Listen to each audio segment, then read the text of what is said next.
So, you want to connect your PlayStation 5 to your LG 4K Smart TV and set it up for gaming. That's why I'm not only gonna show you how to properly set up your PS5, but also how to get the best gaming and visual performance out of your LG NanoCell TV running on webOS. First, you need to ensure that both your TV and PS5 is connected to power. We already have our TV turned on. Now we will need a high quality HDMI cable, one end of which will plug into the PS5's HDMI port, which is in the back, and the other end at the back of our TV. There's multiple of HDMI ports available, but you should always go with HDMI eARC port for better gaming performance. So let's connect the HDMI cable firmly, and as soon as we do that, you should already get a notification on your TV saying that we have connected our console. So let's turn on our PS5. And you'll get another pop-up saying that your PS5 is now available.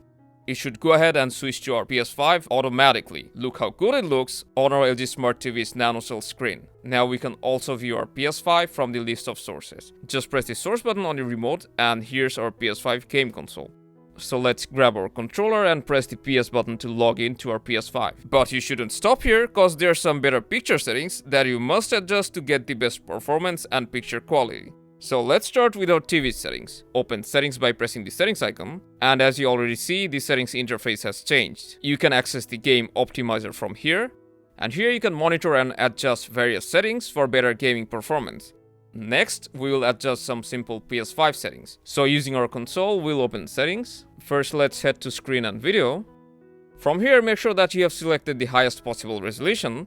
Also, you should turn on variable refresh rate and set it to automatic if your TV supports it. Then make sure that all these settings are set to automatic. And under color, we should turn on HDR and set it to on when supported.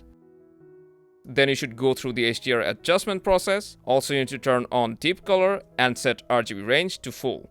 And for the sound settings, we'll head back to the main settings page, then go to sound. And to get the best out of your TV's built-in speakers, set up 3D audio for TV. And after setting everything up properly, you're ready to game on your PS5 console on your LG NanoCell TV running on webOS. Hope this helped, and I wish you good games.